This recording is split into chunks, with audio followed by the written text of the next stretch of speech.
Warned. Parts 8, 9, 10, and 11. The Graveyard of Empires. Council War Room.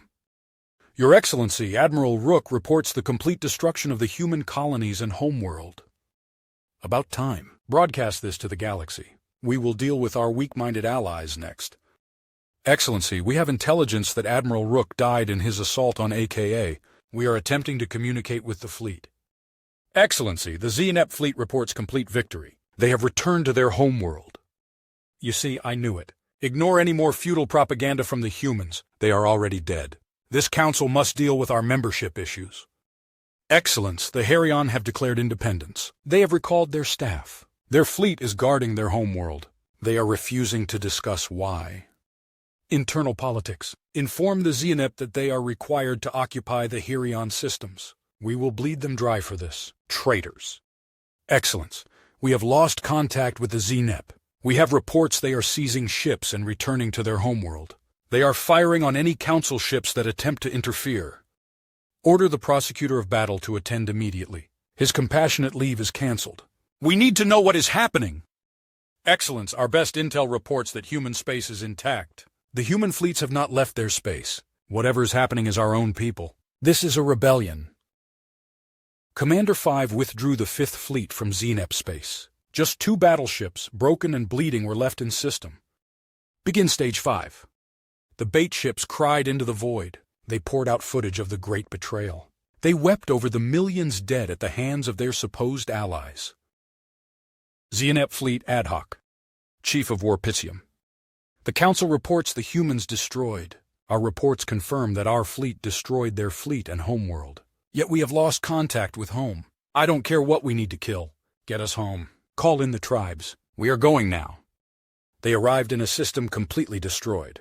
Their world on fire. Their stations falling or broken. No one alive. Of the proud Xenep nation, all was fire and vacuum. A faint voice was heard. 2 ships dying or dead at the edge of the system. They relayed the truth. The victory. The betrayal.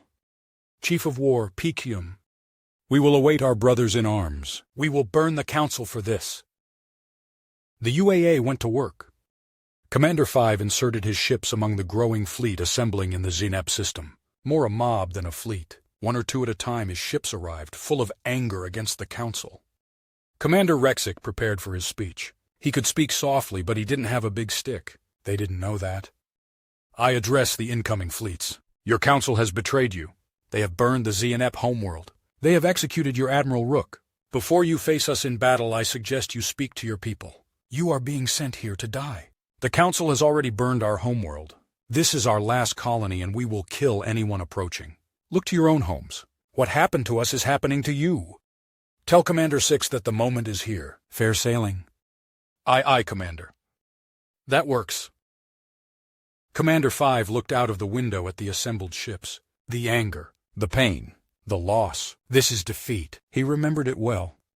His bots made their way through the assembled ships. Another few million on his conscience. Thankfully not for long. The Xenep fleet grew, but they had no target. Years, generations of being the biggest bully. The henchmen. Now they had no clue.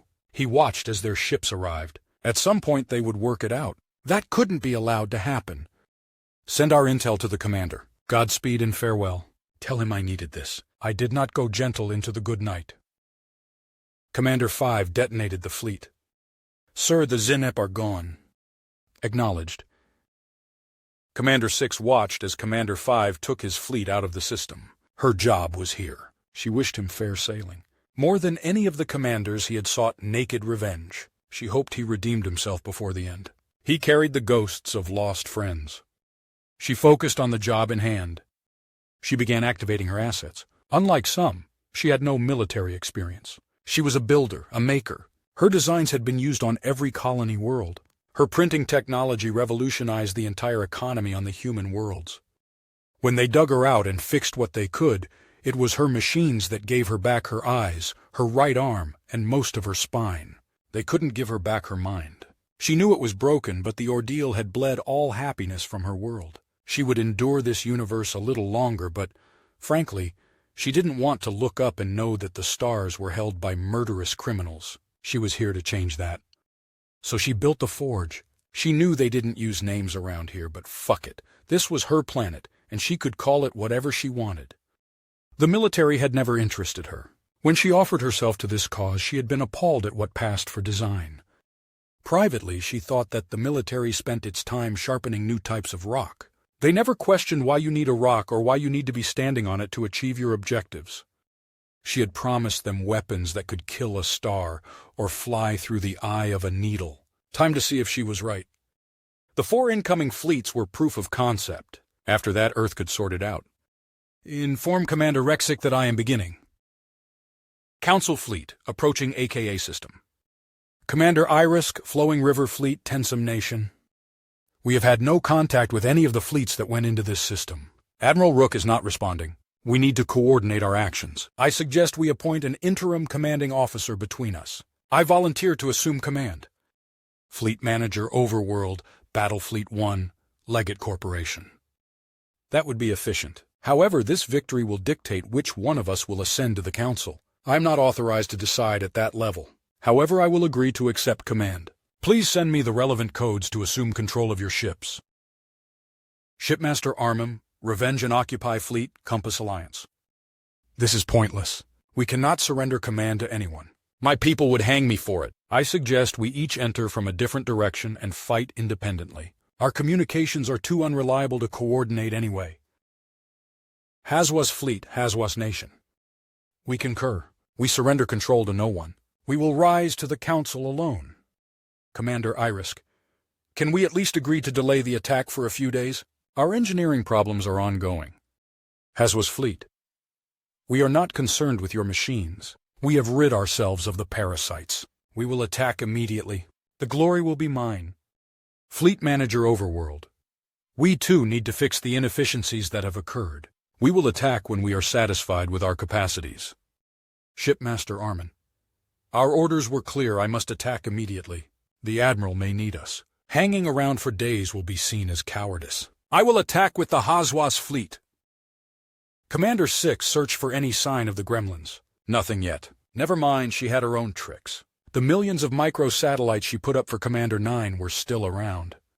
She set them to ping across the system, mapping the void. She had assumed the incoming fleets would avoid the wreckage of the previous ships. The burning debris from the gas giant littered a full quadrant of the system, so that was out.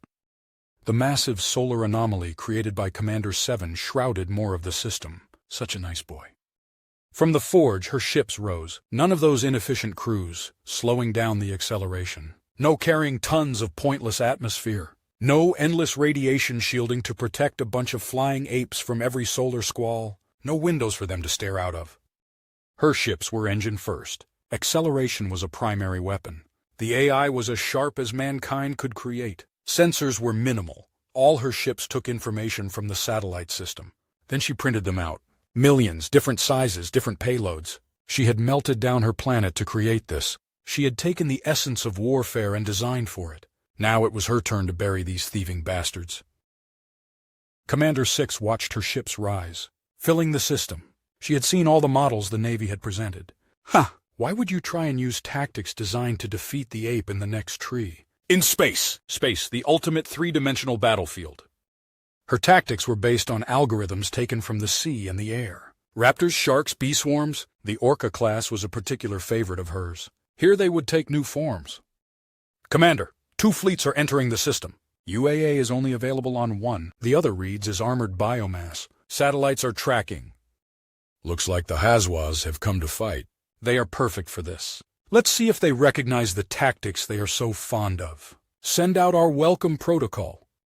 The forge lit up. She began sending out warnings, pleas, threats. Commander Rexic added his voice. He had been concerned about making her a target like this, but she wanted close quarters. Hazwas Fleet. The fools reveal themselves. This will be easier than I thought. Shipmaster Armin, all ships attack that planet. No survivors. We will finish this! Commander 6, activate the UAA on the other fleet. Slow them down, but don't stop them. Shipmaster, our sensors are useless. At this speed, we could hit a star and not see it coming. The shipmaster cursed.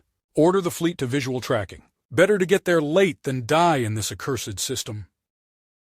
A cloud of small ships began circling the Haswas fleet. Their paths were too erratic for point defense, and they weren't attacking, just swarming the Haswas sensors. Then they began flying into the shields. Not many, but enough to trigger alarms and have the ships open fire into the dark. Some punched tiny holes in the shields, leaving a moment for more to penetrate and explode on the hulls. Insignificant damage, but it was beginning to wear on the Haswas. Some forgotten instinct was making itself heard. Commander 6 smiled. She could guess what the Haswas was feeling. The same unease when prey sensed something unexpected. The Haswas may have melded itself into a metal monster, but it had once crept across its homeworld in the night. Her larger ships came closer. First was the Barracuda types. They swirled around the ships, dipping in and out of the void. Sudden attacks blew more damage into hulls. Haswas responded with rage, firing blindly. Larger ships appeared briefly in the distance. Not attacking yet. What is this? This is not war. This is hunting. I am not prey. The fear was unfamiliar. The panic grew. Out of the dark flew 1,000 predators. They did not stop, simply impacting wherever they scented damage. The Wasp ships continued their dance. Haswas broke screaming. The Haswas fleet scattered, every ship alone. They were hunted to their destruction as they tried to escape. Shipmaster, the Haswas fleet is destroyed. We listened as they died. We don't know how or why, but it panicked and ran. What the fuck are these humans? Go into a defensive formation. We don't move until the other fleets arrive. Let's get out of here alive. Fuck the council. This place is a graveyard. Commander 6 watched as the RO fleet went into a huddle. Obviously they heard all the screaming. Presumably they were waiting for help. They should have called out by now. She instructed the satellites to continue playing the screams of Haswas dying. Begin round 2. Armin's men were scared. He could smell it throughout the fleet. His captains were constantly looking for updates on their allies. When would they arrive? Did he have any more intel? Was it true the humans were all dead? Are we fighting ghosts? Can we stop the screaming? He had no answers. He had called for help. He had listened to the same broadcast from this accused place. Right now he just instructed them to boost shields and hold position. He suspected some would have broken away except for the screaming outside. Commander 6, send in her fleets, shoals, packs, and pods. The swarm surrounded Armin's fleet. The small ships began the same pattern of attack, but this fleet was already panicked. They just boosted their shields. The larger ships began attacking. They were inflicting damage, inflicting horror. The hours grew. The attacks mounted. Larger and larger ships attacked. He began taking losses. First the smaller ships, then his less defended support ships. His crews were at breaking point. More and more captains demanded a retreat. The satellites now carried the screams from his own dead and dying. Then, a battleship-class ship arrived out of the blindness and blew asunder several of his frigates before returning to the dark. He knew that it was over.